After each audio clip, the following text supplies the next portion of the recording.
Hey there. So, I'm not sleeping tonight, apparently, so I'm going to try Anchor Porter. And I suppose as could be expected with American beers, it's in the robust porter category. So this particular brew comes in at, I just read it, 5.6% alcohol by volume. And so the robust porter category it ranges from 4.8 to 6.5, while the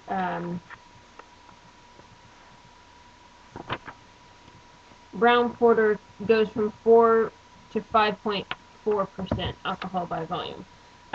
So we're still going to get a nice big robust porter flavor, but just with a little bit more alcohol content. Porter is a really great beer, and has an interesting history, and I think that I've read it before when I did reviews of other porters. But it originated in England. Porter evolved from a blend of beers or styles known as an entire, a precursor to stout, said to have been favored by porters and other physical laborers.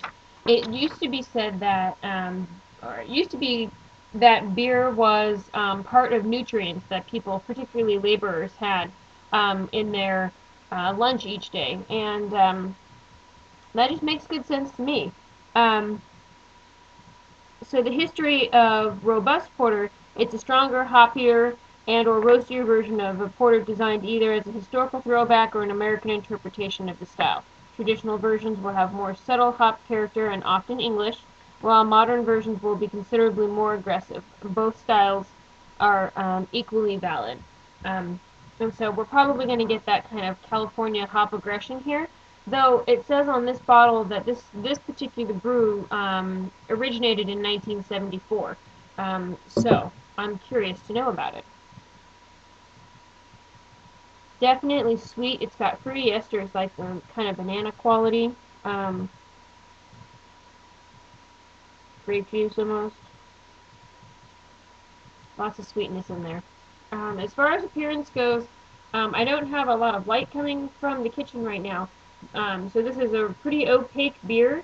I can slightly see some reddish brown at the bottom as I see the light come through. It did pour up a little bit of a head, but it did dissipate. But it was a nice tan color. And I can't see carbonation specifically. And it says on the bottle that it was bottle carbonated, I think. Did I make that up? Okay.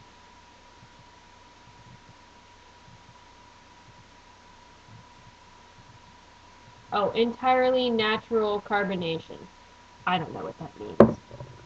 Anyway, on to flavor.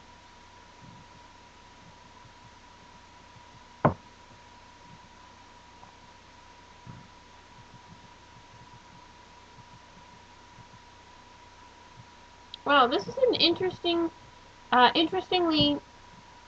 different take on porters than I've had in the past. Porters to me always kind of had like um, oh no, it's in the aftertaste. Very interesting, kind of like a biscuity quality to them almost. Um, and this has a little bit of that in the aftertaste, but it's kind of fruity up front.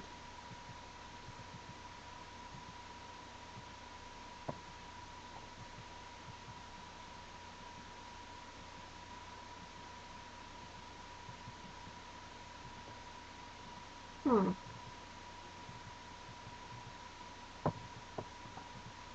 It definitely has the kind of burnt um, quality or like a chocolate quality to it, but it also has some fruitiness to it, which I think is interesting. Fruity ester is moderate to none. And so I guess that it's within the style guidelines by having a little bit of fruitiness to it, but it's actually really enjoyable like that. It balances that kind of burnt or roasted quality really nicely. And I've had a lot of porters because I went through a kind of porter phase at one point in time. Um, and drank them a lot. And so I feel like this is a really great porter that I recommend that people try. It might even have to make it onto my favorites list. Um, so really great job overall. I got excuse me, mouthfeel before we get into overall impression. I'm so excited about this.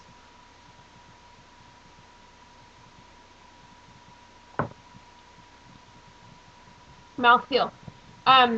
Definitely a big beer. It has a lot of stuff going on. It's nicely carbonated. Um,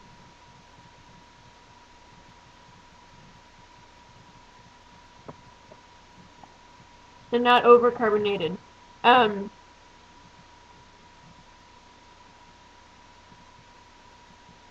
this it it says that porters can have a slight astringency, and I know what they mean by that, but I'm not getting that from this particular brew. Really overall, this is a great beer. I'm really enjoying it, and um, I can't recall if I've seen these in stores or not. This particular one I picked up in a make-your-own six-pack case at Cost Plus World Market. And so I got several different beers from them. This, I think, is probably one of my favorites. So great beer. I recommend that you try it if you're a porter lover. This is, if you like stouts, dry stouts, this is like kind of the gateway into dry stouts, I think. And I thought it was interesting that the history had mentioned that porter was a precursor to stout. And so stouts tend to have a little bit higher alcohol by volume, if memory serves me correctly. And they, well, it depends on the stout. So they actually say 4 to 6%, 4 to 5%. Okay, so maybe not so much. But have a little bit more aggressive flavor.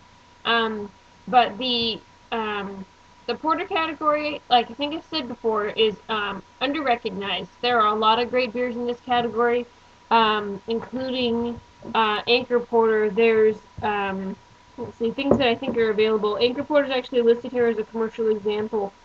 Sierra Nevada offers a porter to Deschutes Black Butte, which I've done a review on. Rogue makes a mocha porter. Rogue makes great beer, so that's probably worth trying. And a couple of others that I think are English, or some that I haven't heard of before. So definitely get into porters and give them a try. Share with me down below what you liked about porters, or if you've had the opportunity to try this amazing brew, because I definitely recommend it. Thank you so much for watching, and have a great night.